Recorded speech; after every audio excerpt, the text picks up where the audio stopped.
todas y a todos y bienvenidos una vez más a Historia del Mundo y sus personajes. Os comento, no se me acordó de decirlo en el vídeo de Alfonso II el Casto. Estamos con la rama de la corona de Aragón, Casa Aragón. Creo que, no sé si os dije, y si no, bueno, da igual, que os lo repito de nuevo. Vamos a hablar de Pedro II el Católico, que es hijo de Alfonso II el Casto. Así que vamos allá. Pedro II de Aragón, apodado el Católico, como comenté antes, nació en Huesca en julio de 1178 y muere en Murat, actual Francia, en el 13 de septiembre de 1213. Fue rey de Aragón del 1196 al 1213, conde de Barcelona desde el 1196 a 1213 y señor de Montpellier desde 1204 a 1213. Como dije antes, era hijo de Alfonso II el Casto de Aragón y de Sancha de Castilla. Como os comenté, nació en julio de 1178 en Huesca, ciudad en la que estaba su padre Alfonso II, que ese mismo mes otorgó al menos 2 documentos. Recibió el bautismo en la Catedral de Huesca y su infancia transcurrió en la actual Alto Aragonesa, criado por su ama, Nana Sancha de Torres. Pedro II gobernó como rey de Aragón, conde de Barcelona y señor de Montpellier.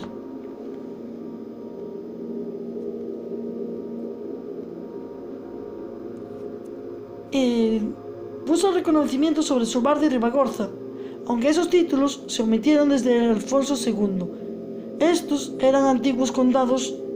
y unidos al reino de Aragón en tiempos de Ramiro I. En las líneas generales del reinado de Pedro II, estuvo dedicado a la política en los territorios transpirenaicos, con algunos resultados, pero finalmente fracasada, lo que aparte de la merma de recursos financieros y el endeudamiento de la corona durante su reinado, determinó una menor atención a la frontera hispánica, donde logró diferentes posiciones avanzadas en territorio andalusí, como Mora de Rubielos, 1198, Manzanera, 1202, Rubielos de Mora, 1203, Camarena, 1205 y Serreilla, El Cuervo, Castielfabid y Amenduz en 1210. Si bien desempeñó un papel político de apoyo a una acción cristiana conjunta que frenara la fuerza del poder almohade en la península y participó activamente junto a Alfonso VIII de Castilla y Sancho VII de Navarra en la campaña que culminó en la batalla de las Naves de Tolosa.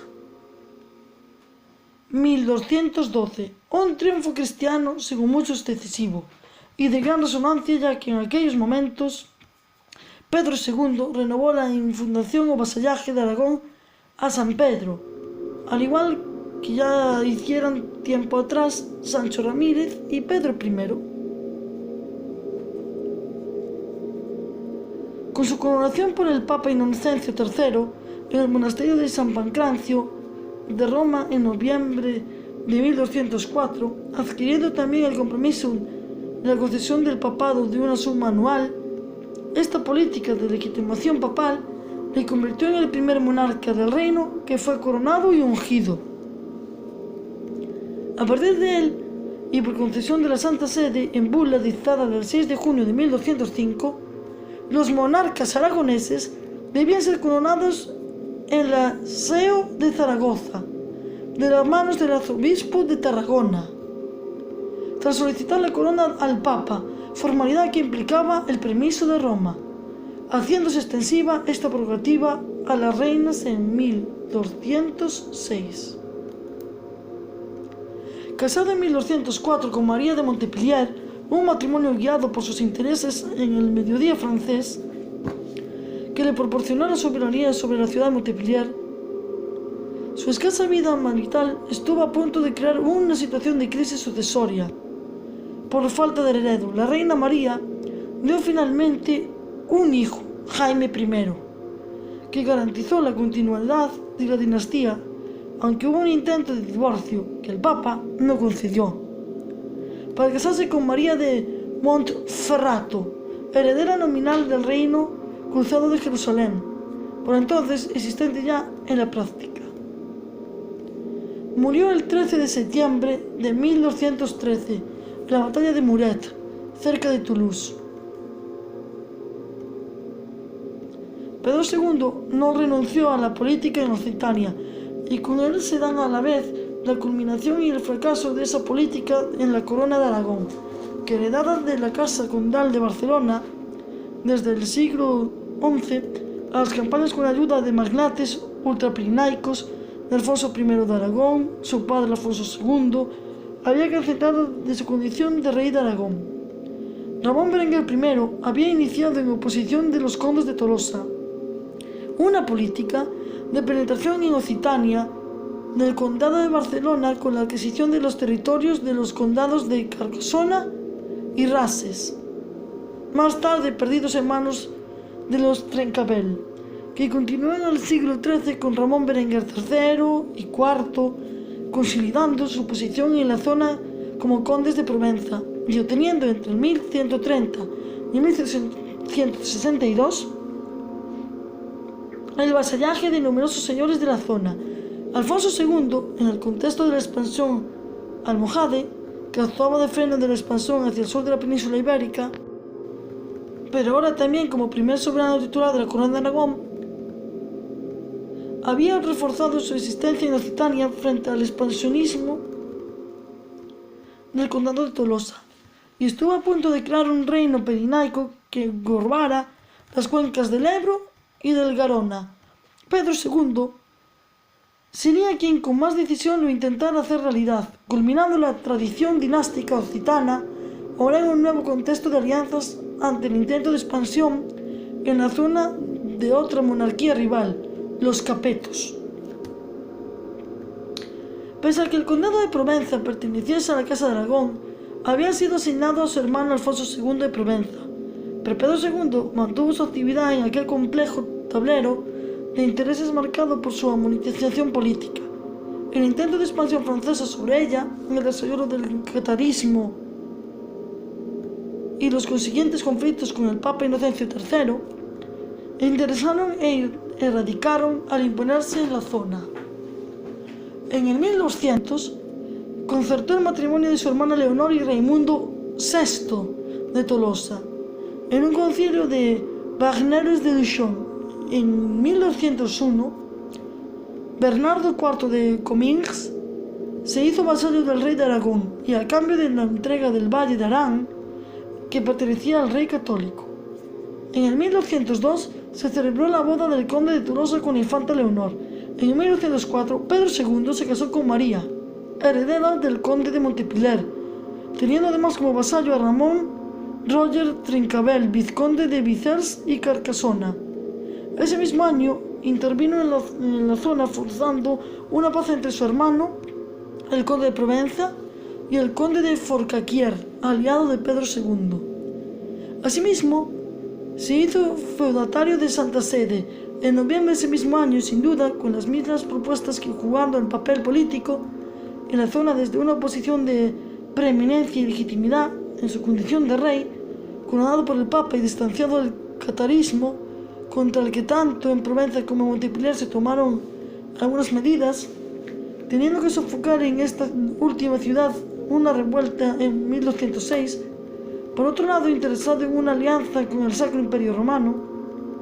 Germánico, comprometió a otra de sus hermanas, Constanza, con el rey de Sicilia, Federico II de Hohenstaufen, matrimonio que se culminó en 1210 para ser en 1212 coronadas como emperadores del Sacro Imperio. A lo largo de los siglos XII y XIII, la influencia del catarismo, una herejía cristiana con orígenes de Asia Menor y de los Balcanes, se había ido extendiendo en el occidente latino y consolidando con fuerza en la llamada Occitania o territorios del actual mediodía francés, donde se estructuró una iglesia cátedra con varios obispados y cuyo epicentro era la zona de la ciudad de Albi, por lo que también se denomina movimiento albigense. La situación de coexistencia con esta iglesia rival, tolerada por los poderes de la zona, avanzaba allí la emoción de la iglesia romana. Al tiempo, la prosperidad occitana despertaba la ambición expansionista de la monarquía francesa, de los capetos y de sus baronías de la isla de Francia, dispuestos a servirse de cualquier argumento para intervenir en los territorios de la Languedoc. Por su parte, Inocencio III encontró en la monarquía francesa el medio más favorable de atajar la herejía y reducir a sus prosélitos a la obediencia a Roma, por lo que se mostró siempre complaciente y dispuesto a favorecer las empresas del rey francés, a quien también apoyará en la batalla de Bourg y en sus conflictos con Inglaterra. De esta comunión de intereses surgió la cruzada contra los albigenses, que se empezó a fraguar a inicios del siglo XII y que finalmente el Papa predicó en toda la cristiandad latina con excepcional éxito de la isla de Francia, legitimando al monarca francés en su política expansiva al enviar contra los territorios occitanos, considerados heréticos por Roma, un poderoso ejército mandado por Simón de Montfort, bajo la dominación de Cruzada. El acontecimiento que destacó el conflicto fue el asesinato de enero de 1208 de Pierre de Castelnau, enviado de Toulouse, como legado papal para mediar en nombre de Roma, que indujo al Papa a excomulgar al conde de Toulouse y promulgar la cruzada contra los albigenses. La guerra relámpago de 1209 se dirigió inicialmente contra los vizcondados de la dinastía occitana Trencabel, donde se produjo la brutal toma de Vizers, una matanza generalizada sin distinción de credo, que quedó luego ilustrada en la célebre frase atribuida por las crónicas en el legado papal Arnold Amaury. Esta frase inicial de la cruzada acabó con el sitio y la subsiguiente toma de la ciudad de Carcassona en el verano de 1209, tras lo cual fueron otorgadas el cruzado francés Simón de Montfort, el propio legado papal, las tierras sometidas de la familia Trencabel. Desde sus nuevas posesiones mantenía una política de ataques y asaltos a los señoríos de la zona, incluido el fracaso intento de la toma de Toulouse de 1211, y comenzada la persecución y quema de cátaros a través de la Inquisición, creada expresamente por Roma en el 1184, con el objetivo de erradicar la llamada herejía cátara o albigense. La situación creada generó entre los poderes occitanos un sentimiento de amenaza y repulsa ante la intervención francesa, y la cruzada que proporcionó para que Pedro II el Católico, como rey y vasallo del papado desde el 1204, pudiera obtener una posición de prestigio en la zona, actuando como intercesor ante el papado y protector ante Simón de Montfort. Prestigio acrecentado con su participación exitosa contra los musulmanes en las Navas de Tolosa. Habiendo obtenido el vasallaje del conde de Toulouse, Raimundo VI, y de otros poderes de la zona, desplegó una política de pacificación concentrado en el matrimonio de su hijo, su futuro Jaime I, con la hija de Simón de Montfort, entregándole a este como garantía la tutela del joven príncipe y único heredero del linaje, que permaneció en Carcassona. Asimismo, negoció con Arnaud Amaury, ahora obispo de Narbona y también presente en la campaña de Navas, la convocatoria de un sínodo de Labour para intentar la reconciliación. Tras el fracaso de la reconciliación entre occitanos y Simón de Montfort, Pedro II se declaró protector de los señoríos occitanos amenazados y de Toulouse, pese a que su hijo permaneciese bajo tutela en poder de Simón Montfort, y la excomunión de Inocencio III, que había optado finalmente por apoyar la causa francesa, reunió finalmente un ejército en sus reinos y territorios peninsulares, con el que pasó los Pirineos y junto a los aliados occitanos puso cerco de la ciudad de Muret, donde acudió Simón de Montfort, partiendo de una situación ventajosa en cuanto a fuerzas y avituallamientos en la campaña. Parece ser, sus huestes acataron con precipitación y desorganizaron sin esperar la llegada de todos los contingentes. Resultaría muerto al ser aislado por los caballeros franceses en un combate en el que el rey ocupaba una posición de peligro en la segunda escuadra. El lugar, según era lo habitual, de sentirse una retaguardia. La muerte del rey trajo el desorden y la desbandada entre las fuerzas aragonesas y la consiguiente derrota. Muret supuso el fracaso y abandonó con las pretensiones de la corona de Aragón sobre los territorios ultrapirenaicos y según Rocabet, al final de la posible formación de un poderoso reino que hubiera cambiado el curso de la historia de Francia y España.